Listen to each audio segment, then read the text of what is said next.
Good morning, students. Today we are going to see chemical kinetic chapters. In these chapters, या chapter मध्ये आतापर्यंत आपण average rate आणि त्यावरचे प्रॉब्लेम हे पाहिले आहेत. ओके, आता आपल्या समोर इन्स्टंटेनियस रेट हे पाहायचं. ओके, आणि इन्स्टंटेनियस रेट पाहिल्यानंतर आपल्याला त्यावरचे प्रॉब्लेम पाहायचे. ओके, तर मग काय आता इन्स्टंटेनियस रेट्स? हा इन्स्टंटेनियस रेट अशा प्रकारचा जो पार्ट आहे ज्यामध्ये आपण काही माहिती सांगू शकतो. ते इन्स्टंटेनियस रेट कसा आहे पहा. Instantaneous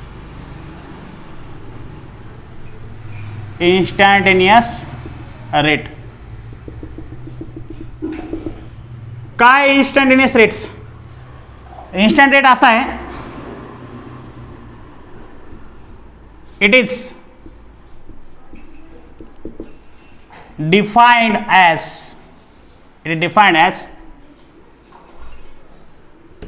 rate of reactions at specific instance.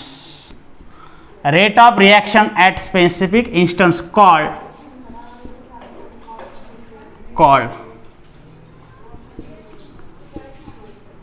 instantaneous rate of reactions. काय पहा, इंस्टंटेनियस रेट ऑफ रिएक्शन काय है? It defined as rate of reactions at specific instance called instantaneous rate of reaction. Instantaneous rate of reaction म्हणजे अशा प्रकारची reaction आहे ज्यामध्ये आपण रेट ऑफ रिएक्शन त्या पर्टिक्युलर इन्स्टंटसाठी काढणे म्हणजेच काय आहे, instantaneous rate of reactions. Okay, आता काय आपल्याला त्यामध्ये पाहायचं आहे, ज्यामध्ये काय करणार आता, ॲव्हरेज रेट आणि इन्स्टंट रेट असे दोन प्रकार झाले आपले. या अगोदर ॲव्हरेज रेट पाहिले आणि त्यानंतर इन्स्टंट रेटला पाहणं चालू आहे. यामध्ये फरक काय आहे, तर ॲव्हरेज रेटमध्ये डेल्टा यूज करतात, ठीक आहे, सिम्बॉल ॲव्हरेज रेटमध्ये, आणि यामध्ये डी यूज करतात. ठीक आहे, मग आपण आता पाहू.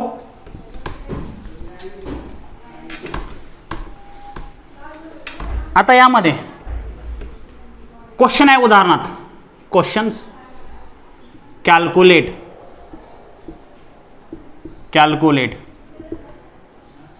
इन्स्टंट रेट किंवा रेट ऑफ रिएक्शन्स असा पण असतो. Calculate rate of reactions A gives B. आता इथं इन्स्टंटेनियस शब्द दिला नाही तरी पण आपण तो कन्सिडर इन्स्टंटेनियस करावा लागतो. जर ॲव्हरेज दिलं तरच ॲव्हरेज रेट, ॲव्हरेज शब्द दिला तरच ॲव्हरेज रेट, आणि जर नुसता असा रेट दिला असेल तर मग इन्स्टंट रेट काढायचं, किंवा इन्स्टंट रेट कॅल्क्युलेट करायला सांगितलं असेल तर मग इन्स्टंट रेट कॅल्क्युलेट करायचं. ओके, फक्त ॲव्हरेज शब्द दिला तरच ॲव्हरेज रेट कॅल्क्युलेट करायची आहे. आता आपण काय करणार, इन्स्टंट रेट काढणार याची. मग याच्यामध्ये काय आहे, पहिला सारखाच पार्ट. आता याचं सोल्युशन्स ए गिव्स बी. हा काय आहे, रिॲक्टंट्स.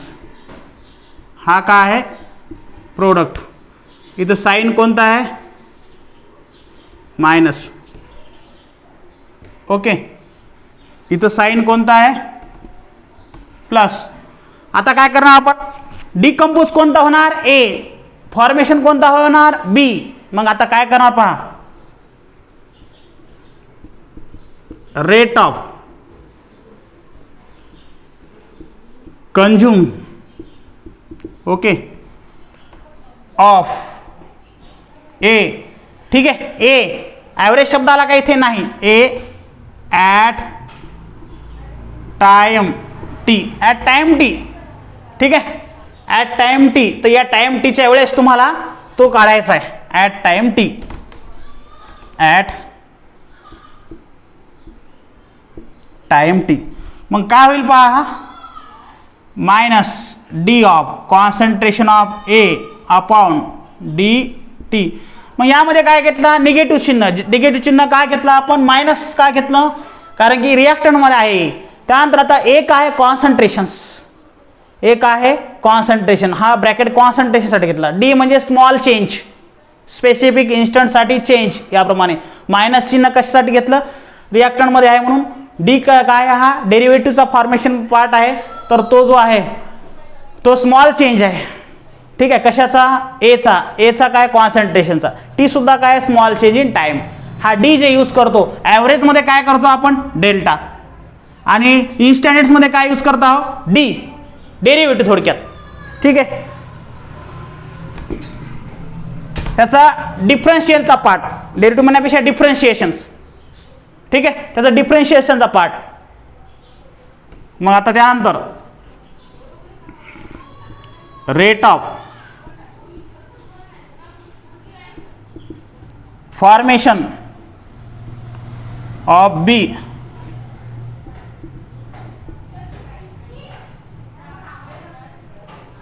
at time t plus d of concentration A divided by dt. मग आता काय आहे, rate of reactions at time T. आता आपलं काय करायचं, या हा इक्वल टू हा लिहायचा. मग काय होणार पहा, rate of reactions at time T. म्हणजे ॲट टाइम टी वेळेस रेट ऑफ रिॲक्शन तुम्हाला काढायचं. ओके, म्हणजे ॲव्हरेज रेट आहे का नाही, स्पेसिफिक इन्स्टंट वेळेस जी रेट काय आहे त्याला म्हणायचं इन्स्टंटेनियस रेट्स. मग इक्वल लिहायचा, minus D of concentration of A upon D t equal to हा लिहायचा, plus D of concentration of, यामध्ये काय आहे, सॉरी इथं बी पाहिजेत, आपण ए लिहिला, इथे बी अपॉन डी टी. लक्षात घ्या, rate of consumption of A at time is equal to minus derivative of किंवा D of concentration A upon D T is equal, sorry दुसरा, rate of formation of B at time T is equal to, plus घेतला आपण. Plus कशासाठी घेतला आपण, हा plus science फॉर्मेशनमध्ये आहे, प्रोडक्टमध्ये, म्हणून D of concentration of B, इथं ए झाला होता चुकून, तर बी आहे हा constant divide by D T. त्यानंतर rate of reaction at time T is equal to minus D of concentration of A divide by D T is equal to plus D of concentration of B divide by D T. इथं concentration B आहे, इथं concentration ए आहे, हे लक्षात घ्यायचं. इथून चुकून ए झाला होता, तो बी आहे, लक्षात घ्या.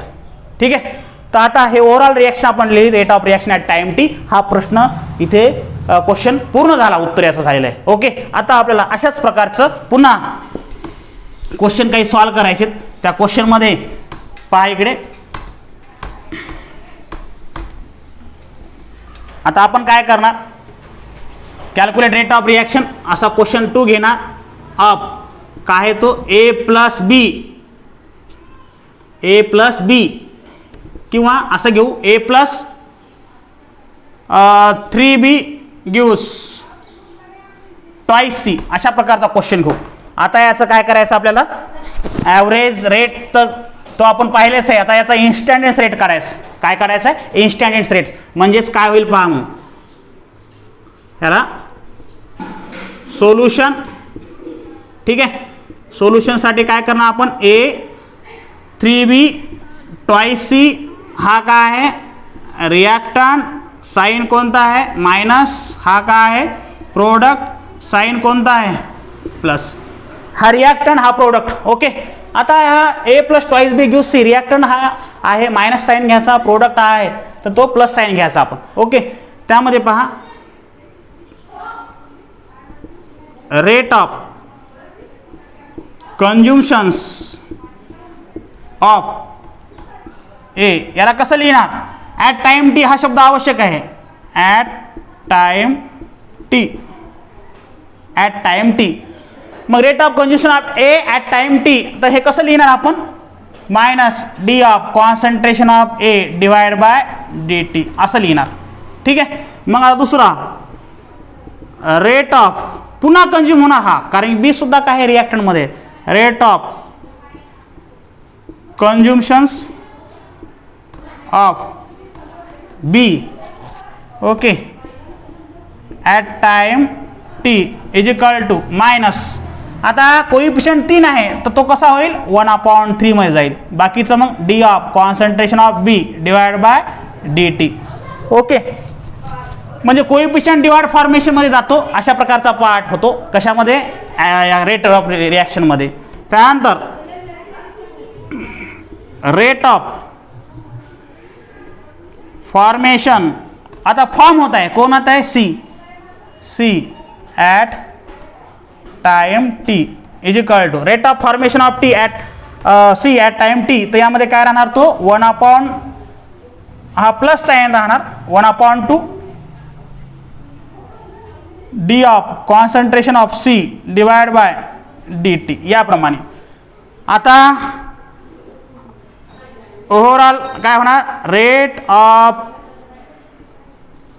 Reactions at time t, rate of reaction at time T, तर काय होणार? Minus D of A upon D T is equal to, दुसरा काय आहे? मायनस, सर्व इक्वल टू करायचे 1/3 D of B upon D T.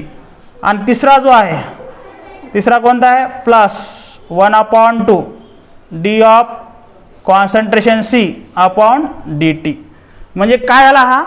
Rate of reaction at time T हे overall सर्वांची काय करायची? इक्वल दाखवणे, म्हणजेच minus D of concentration upon D T is equal to minus 1/3 D of B upon D T is equal to plus 1/2 D of C, म्हणजे D of concentration C upon D T. याप्रमाणे आपण इथं instantaneous rate काढला. कशाचा? या A plus twice B plus A plus twice B gives twice C, A plus thrice B gives twice C. याप्रमाणे इथे हा भाग संपलेला आहे. Okay, thank you.